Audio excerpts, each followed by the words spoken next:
par exemple xam nga dañ nekk tey si diagnostic gu situation bi.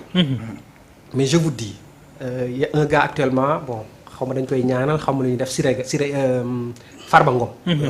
gis nga Farba xam nga nan la doon recruter wu ay gars yu nekk au Fouta. liste lay joxe. tantôt une liste de 60 personnes tantôt une liste de 80 personnes et il les fait passer obligatoirement. donc ce qui veut dire que waa APR biir poste ainsi que d'autres entreprises mais poste laa gën a xam noonu la doon doxee ce qui peut expliquer poste passé 2600 dem ci 4100 employés à un certain moment jox naa léegi benn exemple ne la partout pratiquement il faisait ce qu'on appelait le système de la brigade parce que y avait tellement de personnes à Thiès on distribuait les contrats sous les ci arbre suufu garab yi gars yi di toog fa leen leen di fekk jox contrat yow am nga CDI yow am nga CDD yow jël nañ la ce qui se passait dans ce pays benn anecdote au cours d'un meeting Siré Dia a recruté waa ji def benn prestation affaire bi neex ko rek mu ne ko yow bu subaa nga ñëw poste recruté naa la CDI di Abdoulaye Wade mosul def léegi man dama bëggoon Masek. oui am nga pratique yooyu dama jaaxle ay wax naa ci syndicat yi Masek lan mooy responsabilité amicale yi foofu ci situation poste. Très bien Samba merci ci question bi man aussi je suis amicaliste je fais partie de ce qu'on appelle l'amicale des diplômés des écoles des postes tout à l'heure maa ngi lay wax def naa benn étude en tant que financier dañu am comité directeur bu ñu formé woon pour ñu réfléchir sur des actions concrètes pour sortir la poste de l'ornière dans laquelle elle se trouve moi-même qui ai travaillé sur ça maa ngi lay wax léegi ne la dama wër état financier ba sonn amuma ko donc ñun on a fait toujours des travaux yoo xam en commission def de travail beaucoup liggéey nañ lu bëri pour def des contributions à jox ko autorité yi te à un certain moment dañu doon def des lettres ouvertes au président de la République mais Macky Sall jamono jooju wax ak moom yàq ko la c'est quelqu'un qui n'écoutait absolument personne et le pire le plus loquace mooy bi mu jëlee Siré Dia 2019 poste da ko yóbbu defal ko promotion le président de conseil d'administration lañ ko yóbbu bu LONASE. waaw et loolu aussi damay interpeller encore parce que yaa ngi wax léegi syndicats yi amicales yi mais ki nga war a interpeller dëgg xam kan la. le conseil d'administration. waaw ils jouent pas leur rôle. c'était ñooñu rôle bi ngay wax ni yëpp. ñoom ñoo waroon a contrôler la liggéey bi directeur général bi di def. parce que ñoom ñoo nekk ci kawam. les états financiers observer état financier ñoom ñoo ko war a certifier ñoo war a vérifier état financier sax direction générale moo ko war a def. dañ ko war a exiger mu def ko. exactement faut lui exiger malheureusement période boobu aussi il faut le dire les choses j'ai une amie boo xamante ne sama nit la sama collègue la à travers président conseil d'administration bi la duggee poste xëy na bu ma doon danaa ko épargne su ma doon def un peu à la sénégalaise mais je vais dire les choses telles quelles malheureusement ce président de conseil d'administration xam nga lan moo doon rôle poste xool fu mbokkam nekk ci Dakar wala ci Sénégal mu fexe bu dugg poste sans compétence sans compétence donc enquête de compétence raison pour laquelle ci diagnostic bi également ci conseil interministériel bi nee nan par exemple déficit entre le poste et l'emploi le taux de ce déficit là est à 56% mooy maanaam ñu occuper des postes surtout de cadre ñoo nga xamante ni si mérito wuñ ko amuñu diplôme bi amuñu compétence bi parce que à un certain moment à la poste tout le monde était devenu pratiquement cadre yi ñoo ëppoon personnel d'exécutant bi loolu c'est un problème donc enquête de compétence bi dina ci am njëriñ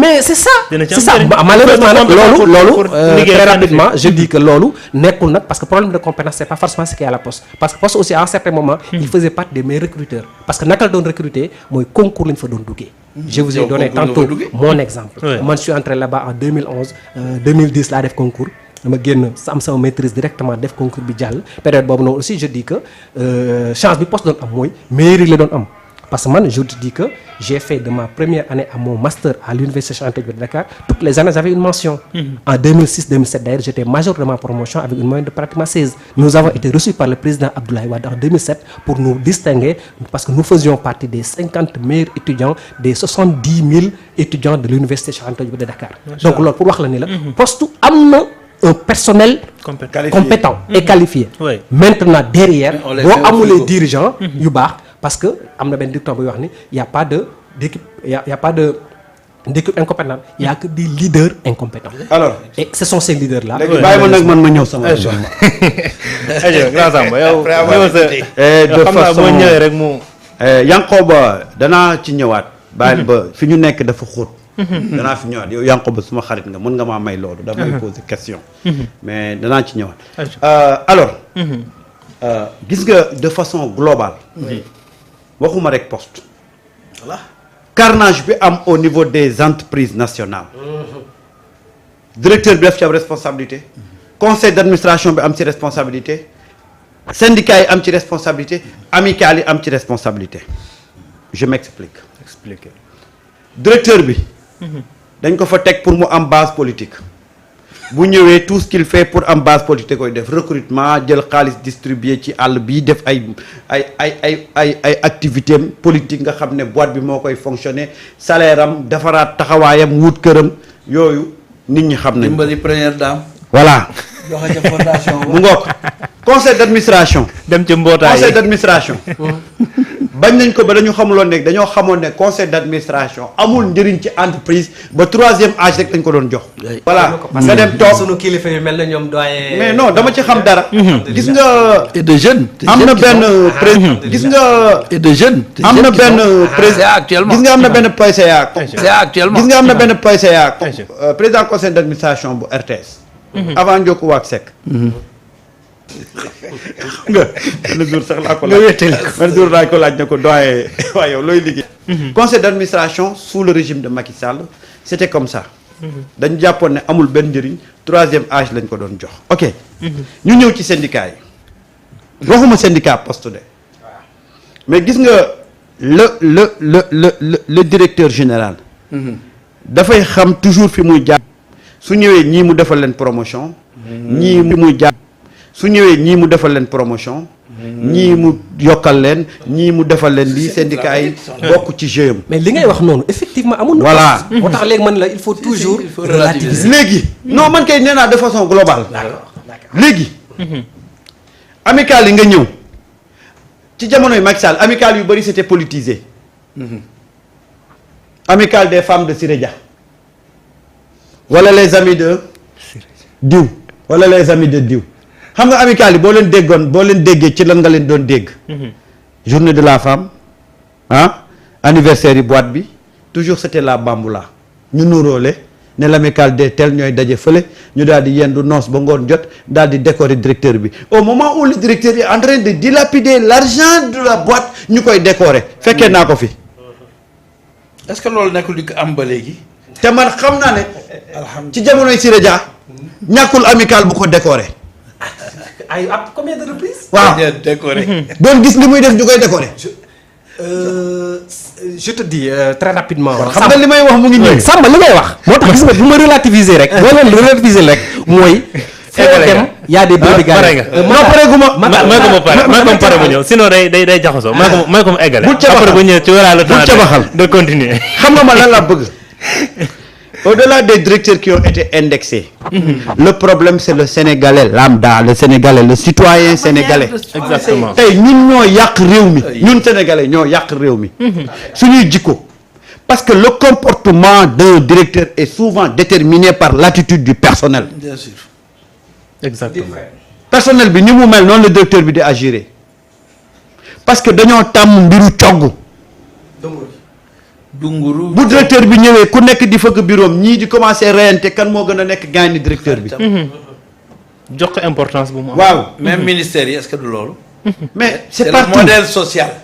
c'est partout tey fu ñu joxoñee directeur nañ joxoñ liggéeykat ya nekk ci biir lan moo nekkoon seen taxawaay bi directeur bi di def carnage ci dëkk bi.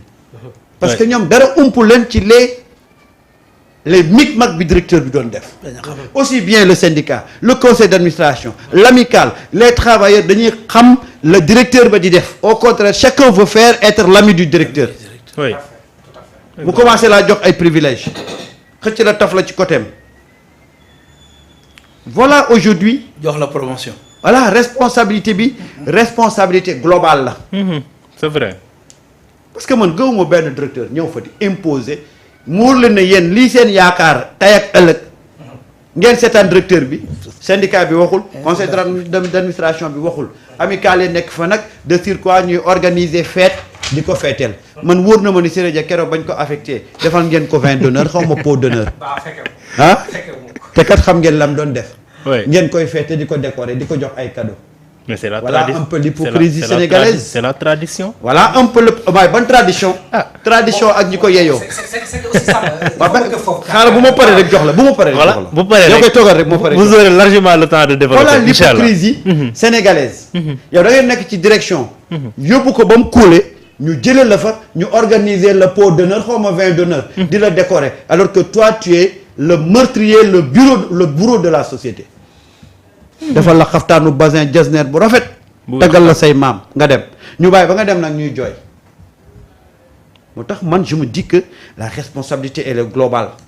Ça commence par les travailleurs les syndicats l'amicale le conseil d'administration et pour couronner le tout le directeur. Et le président de la République parce que moo ko fal. non président bi moom. c'est le sommet. président moom xam nañ ne moom lépp ci moom la dépendre rek. lépp la kii. man foofu lay waxee moo tax ma ne la tey c'est vrai que on indexe les directeurs les différents directeurs yi fa jaar mais quelle est aujourd'hui la responsabilité et des syndicats et du conseil d'administration de l'amicale et maintenant des travailleurs. merci. Ouais. je peux Matar. Aïcha bismillah. merci rapidement ñu incha allah Matar naa ko jéem a tënk. Aïcha.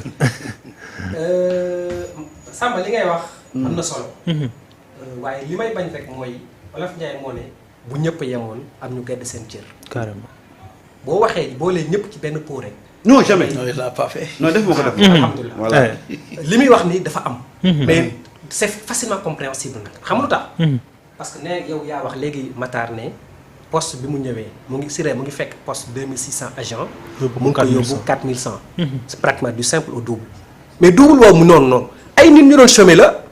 ay nit ñu doon dawal jakartaara ay nit ñu amatuloon benn yaakaar seen àdduna la. mu jox leen un travail CDI maanaam defal na leen teraanga goo xamante ni si ñoom tamit en retour. da foog mu sargal ko. loolu moo tax ku mu mën a doon un piètre gestionnaire. un faux type un détourneur de deniers publics un voleur. foo dem day am ay supporters. carrément. maintenant il faut savoir distinguer la bonne graine de l'ivraie. loolu noonu moo tax ma ne la li ngay wax am na benn côté ñoo xam ne ñooy ay souteneurs am pour preuve Samba. poste bi Siré Dia nekkee au cœur des affaires dafa am ñoo xam yoo xam dañoo ñëw créer un syndicat un tout nouveau syndicat. je vais pas citer son nom mais dañu créer syndicat boo xam ne ils sont des souteneurs de Siré Dia. dem sur les plateaux di leen défendre. J'en ai vu quelqu'un tout récemment là. Vous pouvez les il est à tirer avec Siré. Je te dis, je n'en revenais pas. Amical des femmes de Siré Dia. Bon, loolu mën na am mais en tout cas syndicat xam nga loolu amical la mais syndicat. créé en bonne et due forme pour soutenir bon duñ ko wax de façon officielle mais seen action yëpp. c'était en vue de soutenir Siré Dia parce que